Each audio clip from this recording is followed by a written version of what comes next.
Man, this video is long overdue. Passion project, my friends. That's what this video is. Passion project. I don't know. Definitely, it's not a review. I just kind of want to give you my thoughts on this game with a cult following, which I am definitely a part of, that I love so much. How many different versions of this game do I own? Hold on, let's count them out. Digital PS4, hard copy PS Vita, digital PS Vita. Can't get the platinum on either, and that bums me out. That's really lame. I hope they patch that. Digital Nintendo Switch, hard copy collector's edition on Nintendo Switch, and the Sega CD. Oh, and the Mega CD version from Japan. That's right, I have the Sega CD and the Mega CD version.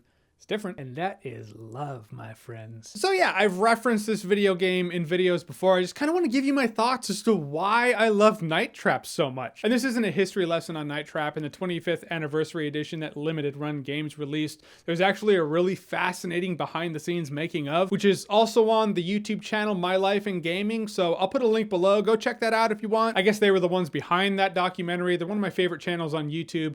And most importantly, they're good people. Just want to make sure good people are taken care of. So go show them some love. So as this is not a history lesson for Night Trap, it's just me talking about Night Trap. Because Night Trap's fucking awesome. Night Trap came out for Sega CD, I believe it was 1992. We'll just call it the early 90s. And holy shit, Congress, they lost their minds over this. Which is hilarious. You just watch the videos of Congress talking about this game. I find that so extremely offensive, and the only word you can say to the manufacturers and the shareholders of the company is shame on you. The narrative that was spun is that you stalk and kill women, or you hang women on meat hooks, or you rape them. None of that shit happens in Night Trap. There's a phrase, and this phrase comes to my mind when seeing that video, which is, feelings are real, but they're not always reality. Not only can you go to any corner of social media and see that in action, but that's what I see in action when I see those videos. These Congress people really felt that they were dealing with the most heinous piece of video game entertainment that would ever be made. But in reality, what they were dealing with was a cheesy, fun, campy video game by any metric. Their feelings were real to them, but they were not reality. Suppose if they did a little due diligence, they would have learned that, but I doubt any of them really did. So the premise of Night Trap is there's this house, they're a family of vampires, and there are these augurs who really look like putty patrollers from Power Rangers meets ninjas. The story is they're vampire zombies, their skin's sloughing off, so that's why they're dressed like putty patrollers. This group of girls goes to the house for a slumber party, and the augurs are invading the house. You've hacked the surveillance system as well as the traps, and you use the cameras to peek in on the 8 rooms in the house, and when an augur steps over one of the traps, push the button at the right time and you trap the augurs. So yeah, you're there to take out the bad guys and save people. Shame on you. But you can't watch too much of the story and miss too many augurs, otherwise BJ Honeycutt's gonna cut you off. My brother and I called him BJ Honeycutt because he looks like Honeycutt from MASH, I'm just saying. And I think some of the initial enjoyment I had with this game comes from the phrase, oh, a fly on the wall, like, oh, I'd love to be a fly on the wall, da-da-da-da-da, right? There's a fascination in looking in on a conversation or a room full of people and they don't really know you're there. Enticing thing about the Invisible Man, Hollow Man, call it what you will, you get it. And in this, it kind of was that. I was like, well, I'm really looking in on this house. But it feels real. It feels real because it's well fleshed out, especially when it came out. There's another thing I like about the making of is you see the timeline. The timeline has to line up. It's like filming this thing was like, okay, this person's gonna enter that room. And so you have a minute and a half to do your lines, deliver the lines, and that person needs to exit because we're gonna film another scene where they come into that room. It must have been a nightmare to film, but they did it well enough to where this house feels like a living, breathing thing. There are conversations and interactions happening, and that one leads to that one, and these people are talking over there in the kitchen. Maybe you want to peek in on them. The next time you play, you want to peek in on the living room. If that song doesn't get stuck in your head, I mean, granted, not everything lines up. There are a couple of augurs that come into the kitchen. It's like, you should have come from hall 1, but you didn't. You just appear there. Another scene where Danny, the little kid, screaming his ass off because augurs are coming after him.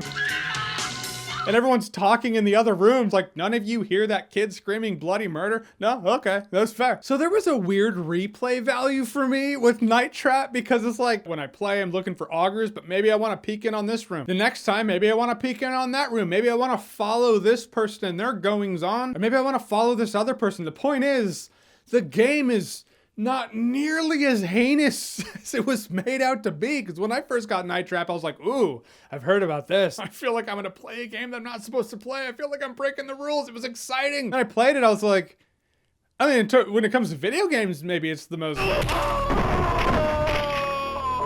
Or not. No, it doesn't really hold a candle.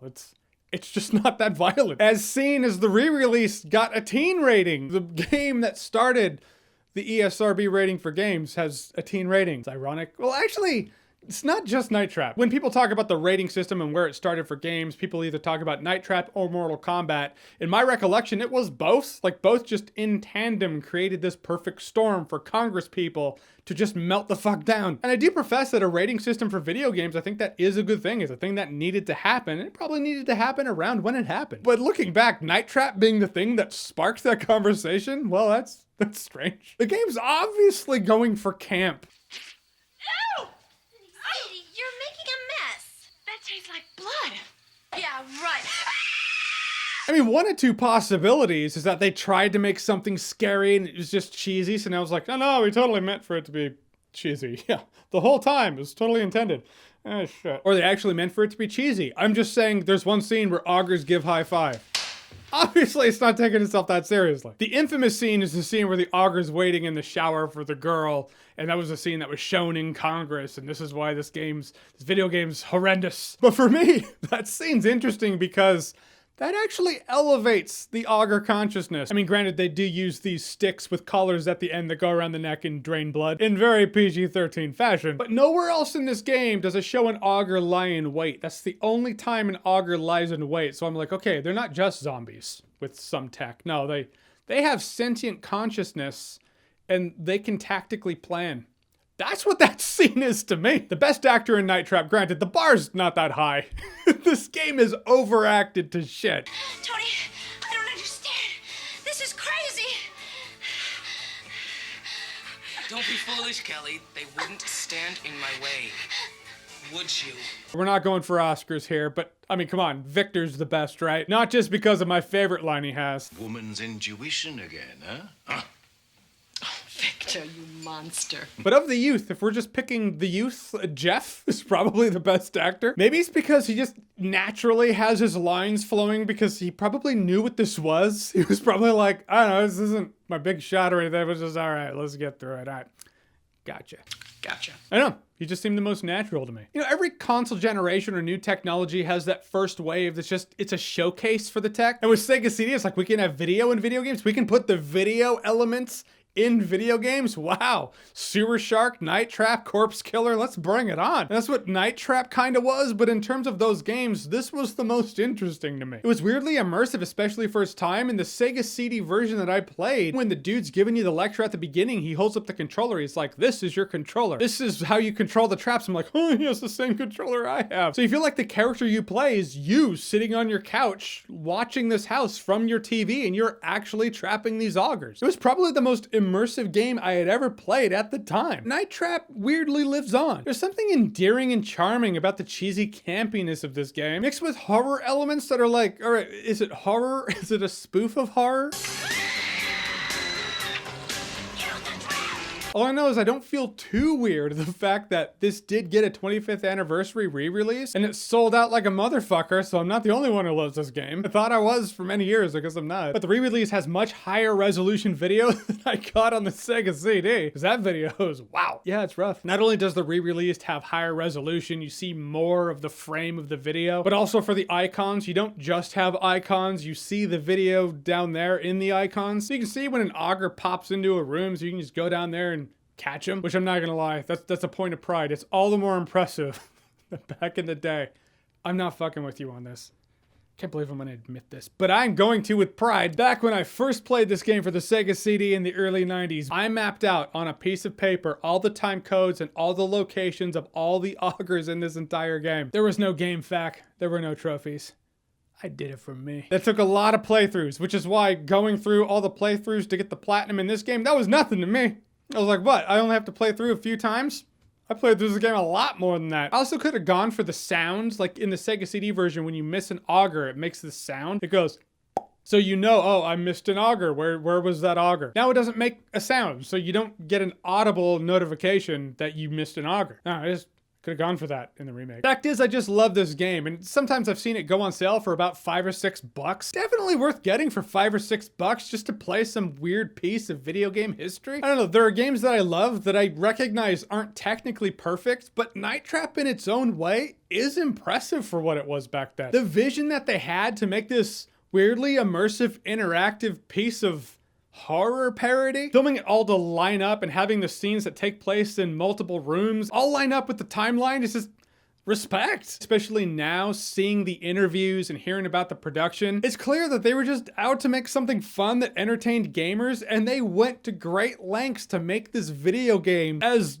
non-violent as humanly possible. I love this cheesy bit of video game history. My one hope is that Sony patches the Vita version, which at first it was unbeatable. The Vita version would just freeze up when Kelly goes into the last hallway for the last scene. It would just freeze up. It's like, nope. No more game for you. So they patched that, but there are still 3 other trophies that don't unlock and they're unattainable, so you can't get the platinum. I hope it gets a patch one day. I know Sony doesn't support the Vita anymore, but there are a lot of Vita owners who support Sony still. So I just hope it happens. Because what's better than 1 platinum for Night Trap?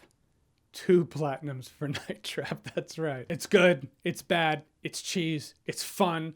It's historically interesting. But I think it might just be the greatest bad video game of all time. All right, so Night Trap, have you played it? Did you love it back in the day? Did you hate it back in the day? Have you played it recently for the first time? Do you love it? Do you hate it? What do you think of Night Trap? Whatever you think, comment below, let me know. And as always, if you like what you've seen here and you want to see more, click right here to see more.